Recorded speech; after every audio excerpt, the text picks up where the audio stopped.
রাষ্ট্রের সাথে নাগরিকের সম্পর্কটা কেমন হওয়া উচিত? এটা কি প্রেমের সম্পর্ক হবে নাকি দেনা পাওনার সম্পর্ক হবে? আজকে আলোচনা করব এই বিষয় নিয়ে।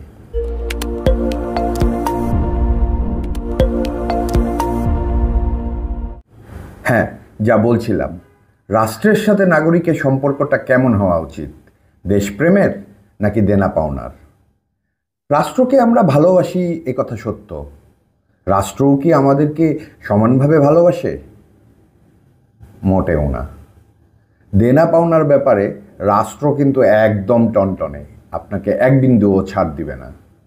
আপনি দুপুরবেলায় কোনো এক হোটেল আলসালাদিয়াতে যদি নলা মাছ কিংবা মলা মাছ দিয়েও ভাত খান, রাষ্ট্র কিন্তু সেখান থেকেও ট্যাক্স আদায় করে। তার মানে আপনার প্রতি রাষ্ট্রের কোনো প্রেম ভালোবাসা নেই।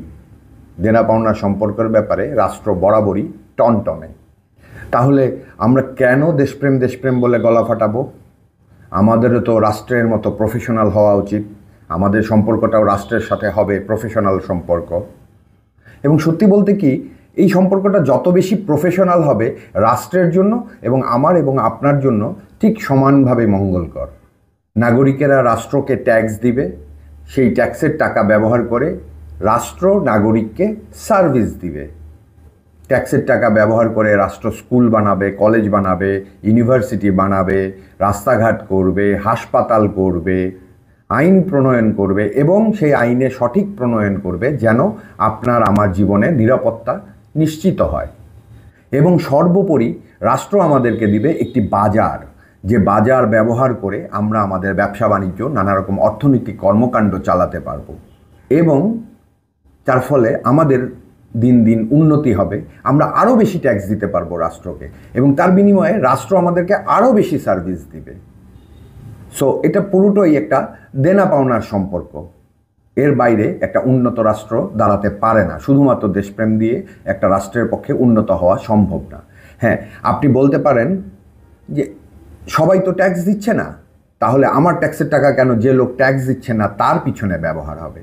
ওই যে বললাম, নিরাপত্তা এবং এমন একটা পরিবেশ দিবে যেখানে আমি আমার অর্থনৈতিক কর্মকাণ্ড চালাতে পারবো। এই নিরাপত্তা নিশ্চিত করার জন্য যে লোকটা ট্যাক্স দিচ্ছে না তার পেছনেও রাষ্ট্র তার অর্থ ব্যয় করবে, তাকে সার্ভিস দিবে এবং তারও যেন অর্থনৈতিক উন্নয়ন ঘটে, সে যেন আমার উৎপাদিত পণ্যটা কিনতে পারে, সেই সহযোগিতাটাও রাষ্ট্র করবে। এভাবেই আমার আপনার ট্যাক্সের টাকা দিয়ে রাষ্ট্র আমাদেরকে সার্ভিস দিবে। এটাই হচ্ছে রাষ্ট্রের সাথে নাগরিকের প্রফেশনাল সম্পর্ক। এখানে দেশপ্রেম কোনো ফ্যাক্টর না। ইউরোপ আমেরিকার দিকে তাকিয়ে দেখেন, তাদের নাগরিকেরা খুব বেশি কি দেশপ্রেমিক? মোটেও না। তাহলে তারা এত উন্নতি করছে কেন? কারণ তাদের সম্পর্কটা পুরোপুরি প্রফেশনাল। প্রতিটা নাগরিক জানে সে কি করতে পারবে, কি করতে পারবে না, কোনটা ন্যায়, কোনটা অন্যায়, কোনটা আইনি, কোনটা বেআইনি, এবং সেই মতো সে তার কর্তব্য এবং দায়িত্ব পালন করে থাকে। এর থেকে এক চুলও তারা নড়চড় হয় না, যে কারণে তাদের রাষ্ট্র এত উন্নতি করে যায়। আমাদের মতো তারা দেশপ্রেম বলে গলা ফাটায় না। এই যে আমরা দেশপ্রেম নিয়ে যত গলা ফাটাই, ঠিক ততটা কি আমরা আমাদের দায়িত্ববোধ এবং কর্তব্যবোধ নিয়ে গলা ফাটাই বা পালন করি? মোটেও না। যদি সেটা করতাম আমাদের আসলে দেশপ্রেমের দরকার হতো না। দেশপ্রেম জিনিসটা হচ্ছে বেসিক্যালি একটা আফিম।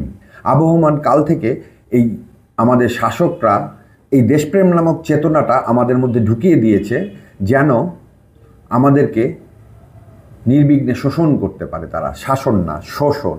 দেশপ্রেম হচ্ছে শোষণের হাতিয়ার। দেশপ্রেমের কথা বলে আপনাকে দিয়ে আমাদের শাসকরা অনেক কিছু স্যাক্রিফাইস করাতে পারবে, কিন্তু আপনি যদি আপনার অধিকারবোধ এবং দেনা পাওনা সম্পর্কের ব্যাপারে টনটনে থাকেন, আপনি কিন্তু আপনার অধিকারটা ঠিকই আদায় করে নেবেন। এই কারণেই আমি বলি, দেশপ্রেমের কথা বাদ দেন, আপনারা প্রফেশনাল হন। যে প্রফেশনালিজমে কোনো অন্যায় হবে না, কোনো দুর্নীতি হবে না, কেউ ঘুষ খাবে না, সবাই সবার দায়িত্ব সঠিকভাবে পালন করবে। If you do that, you don't need দেশপ্রেম।